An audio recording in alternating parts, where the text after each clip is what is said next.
begin was die woord, en die woord was by God, en die woord was God. Hy was in die begin by God. Alle dinge het deur hom ontstaan, en sonder hom het nie een ding ontstaan wat ontstaan het nie. In hom was lewe, en die lewe was die lig van die mense. En die lig skyn in die duisternis, en die duisternis het dit nie oorweldig nie. Goeiemôre broers en susters, en 'n baie geseënde Kersfees, daar waar jy jouself nou ook al mag bevind. My gebed vir jou en vir die mense vir wie jy lief is op hierdie dag, is dat jy iets in jou lewe sal ervaar van die waarheid wat ons nou net in Johannes gelees het. Van lig wat selfs op die donkerste van plekke kan deurbreek. Mag jy dit vandag in hierdie Kersdag intens beleef. Amen. Ek wil jou uitnooi om aan die begin van ons saamwees met my jou geloof te bely, saam met baie van die bekende karakters soos wat ons dit in die Kersstorie kry. Die woorde sal op die skerm wees, jy kan dit net saam sê of saam bely, en kom ons luister na hierdie belydenis. Saam met Maria juig ons oor God ons redder, want hy het ook groot dinge aan my gedoen. Saam met die sterrekykers van goud en wierook en mirre aanbied, kom bied ek myself aan, uit dankbaarheid vir God, wat onder ons mens geword het. Saam met die skaapwagters verstom ek my, oor die engelekoor in die hemelruim, en saam met die engele juig ek. Die goeie nuus is vir die hele volk bedoel. Die redder is in die stad van Dawid gebore. Dit is die Messias wat mense van hulle sonde wil vryspreek. Die kind wat in die houtkrib, wat sy roeping sou vervul aan 'n houtkruis. Amen. Hierdie dag gaan oor die geboorte van 'n baba wat 'n wig vir ewig in tyd gebring het.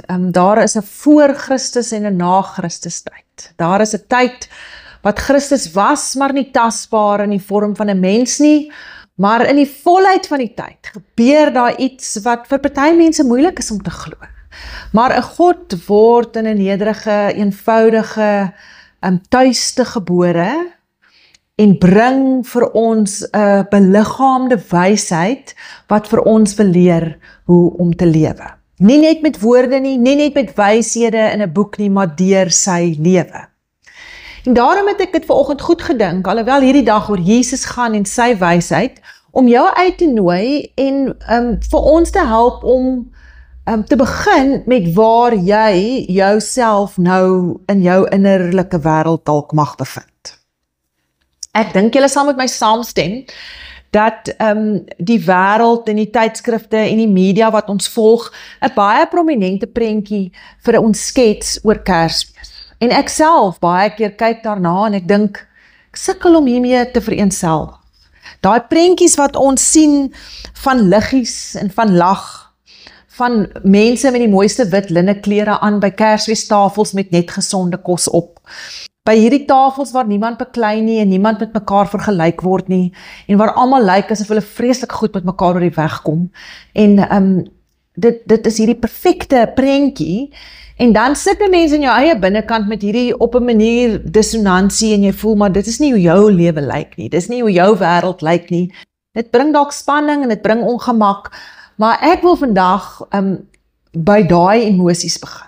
Ek het 4 prentjies gebring wat 4 tipe emosies kan beskryf en die begin van hierdie diens is eintlik 'n uitnodiging vir jou om tyd te maak en te identifiseer wat is dit wat jy regtig voel?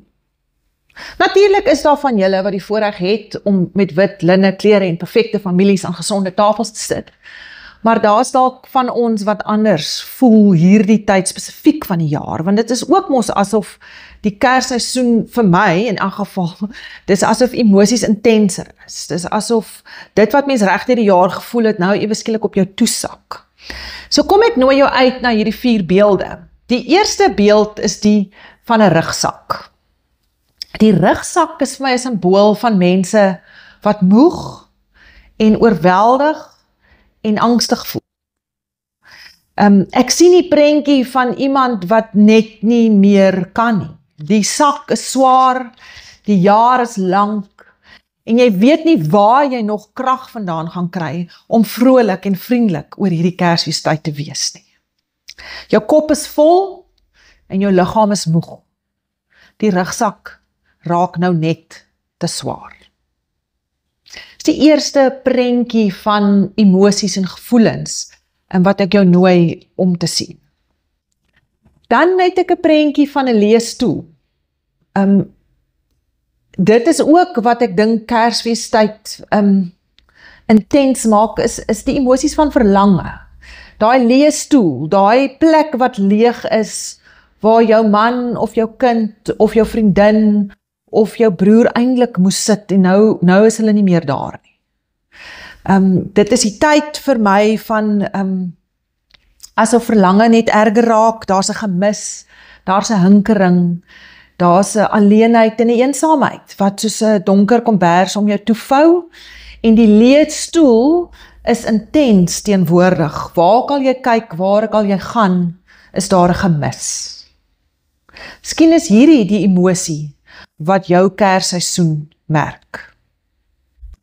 Die derde prentjie is die van 'n gebreekte pot, of 'n gebreekte beker, of 'n gebreekte item. Nou, ek weet, daar's baie mooi stories oor gebreekte potte wat lig laat deurskyn, maar hierdie stikkende pot wat eens op 'n tyd goed en perfek was, en nou so 'n bietjie in die pad voel. Eintlik is hy op die punt om weggegooi te word.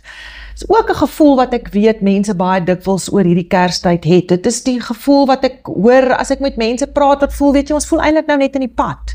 Daar was 'n tyd toe ons die middelpunt van gesprek en die middelpunt van goed was, en nou staan ons so half op die kantlyn en al wat ons voel is, ons is eintlik nie meer goed genoeg nie. Ons pas eintlik nêrens meer in nie.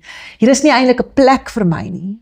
En dis asof daar 'n vergelykende, teleurstellende onrus in 'n mens se binnekant is en jy nie lekker weet wat jou doel is en hoekom jy nog hier is nie. Die vierde prentjie is die van 'n eenvoudige, dis nie 'n glamorous duur kers nie, dis 'n eenvoudige kers wat met 'n klein eenvoudige vlammetjie van hoop brand. Hierdie is ook party mense se gevoel tydens Kersfees. Dis hierdie gevoel van tevredenheid, 'n diepe dankbaarheid, maar wat nie met grootsheid en oordaad gepaard gaan nie. Dis 'n eenvoudige, stille tevredenheid, en jy kyk eintlik so bietjie op 'n afstand na hierdie malle gejaag en hierdie grootsheid wat rondom jou afspeel, maar in jou binnekant is daar 'n diep tevredenheid en 'n dankbaarheid, al is dit nie noodwendig groot nie. Nou broers en susters, ek kon nou eintlik nog aangaan en vir julle nog 5 beelde gee. Daar is mos nou 'n groot versameling van emosies en woorde wat 'n mens kan gebruik om hierdie tyd van jou lewe te beskryf. Daar's meer as net mad, sad en glad. Maar ek hoop jy kan vir 'n oomblik net gou dink, is jy die rugzakpersoon nou, die moe een wat voel jy kan net nie meer nie? Is jy die persoon met daai diep verlange en 'n heimwee met die leesstoel? Is jy die gebreekte pot wat in die pad voel met 'n ontmoedigende, ek weet nie waar ek hoort nie? Of is jy die een wat so op die kantlyn staan en met 'n stille tevredenheid hierdie gejaag dophou? Kies jouself een, en ek bedoel, mens kan ook in meer as een van daai emosies jouself bevind. Dit is ook moontlik dat mens iets van alles kan voel. Maar hoekom ek dit vanoggend net vir jou wil skets, want ek wil jou intrek in die storie van Jesus, wat juis gekom het, ongeag die emosie en die gevoel wat jy het. Ek ervaar baie keer dat mense dink dat Jesus het gekom vir die uitgesorteerde lewe, vir die lewe wat ook aan die blink wit tafel sit. En dis presies wat Jesus nie doen nie. En ek lees vir julle Johannes 1 vers 14. En die woord het vlees geword en onder ons kom woon. En ons het sy heerlikheid aanskou, 'n heerlikheid soos die van die unieke seun van die Vader, vol genade en waarheid. The word became flesh and blood and moved into the neighborhood.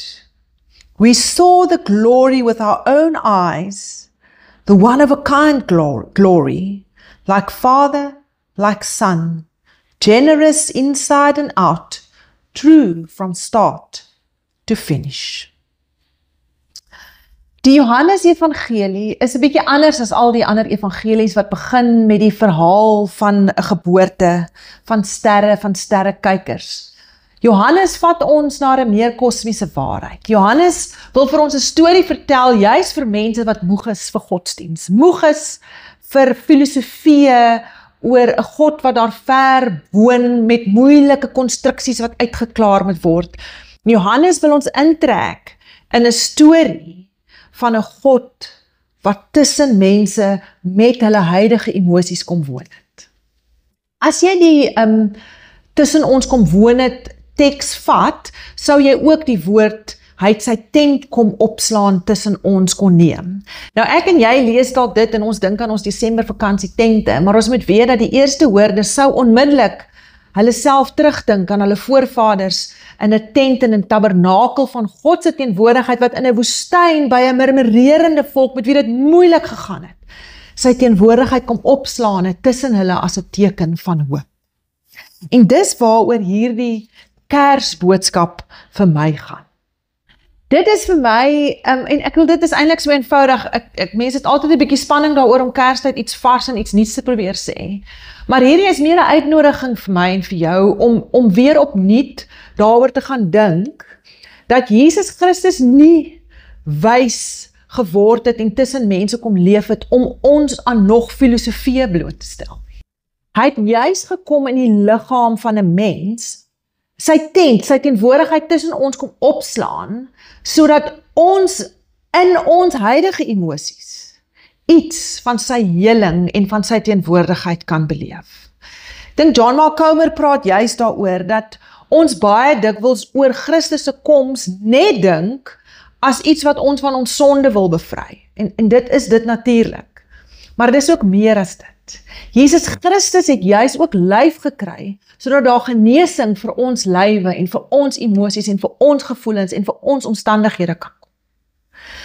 In hierdie Kerstyd word ons opnuut herinner dat God se teenwoordigheid nie noodwendig altyd ons omstandighede verander nie, maar in ons emosie van moegheid, in ons emosie van alleenheid, en in ons emosie van oorbodig voel, en in ons emosie van 'n stille, diepe dankbaarheid, daag daar iemand op, wat nie bo ons en van ver vir ons instruksies wil stuur nie, maar in ons lywe wil kom sit, en in ons lywe wil kom woon, en naby aan ons wil kom, en vir ons wil vashou en sê, dis oké. Jy kan bang voel, jy kan oorweldig voel, jy kan voel hierdie is alles te veel en ek is alleen, maar maak jou huis en jou deur en jou tent oop, sodat ek saam met jou kan kom sit in daai emosie. Ek het so rukkie terug 'n preek geluister van John Tyson, en hierdie woorde het my so mooi geraak, waarin hy gesê het dat God cannot change the person you pretend to be. God can only change the real you. En dis wat hierdie Kerstyd vir my is. Dit is die uitnodiging wat ek gevoel het, ek wil uitsit op hierdie Kersfeestyd. So ek wil jou uitnooi om tyd te maak, om die regte jy te gaan besoek. Nie die jy wat jy voorgee om te wees vir jou familie, of vir jou vriende, of vir die wêreld nie, die regte jy. Wie is dit? En bring dit na die een toe, wat sy tent dan gaan oopvou in jou binnekant, en daarvoor vir jou heling gaan bring. Ek dink, as 'n mens Kersfeestyd in een sin sou moes opsom, dan is dit mos nou juis hierdie woorde. God by ons. Nie God by die persoon wat ek voorgee om te fees nie, maar God by die regte, eerlike Letty. Ek wil gou 'n heel laaste storie vertel, omdat dit my ook diep geraak het in my die nuutste boek van Brené Brown wat ek gelees het, vertel sy oor haar besoek aan die St. Jude's Children's Hospital, wat ek dink in Texas sit, as ek dit nie mis het nie. Sy vertel hoe sy in die huiser van die hospitaal ingeklim het en daar 'n vrou met 'n trolley sien instoot met teegoed op, terwyl hulle nou in die huiser staan, en sy na die vrou draai en vir haar sê, maar, werk jy hier, en wat doen jy by die hospitaal? En die vrou, sonder om te blik of te bloos, vir haar sê, of sonder om eintlik te dink daaroor, oh, I heal cancer, is haar antwoord.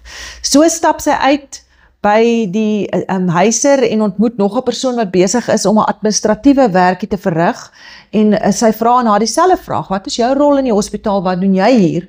Waarop die vrou ook sonder om te dink antwoord, oh, I heal cancer. En sy onmiddellik besef het, dat hierdie hospitaal iets reg gekry het, waarin almal, van die persoon wat die tee bedien, tot die persoon wat skoonmaak, tot die persoon wat die administrasie behartig, weet dat ek is eintlik besig om die potensiaal van kankergenesing te bewerk deur die rol wat ek vervul.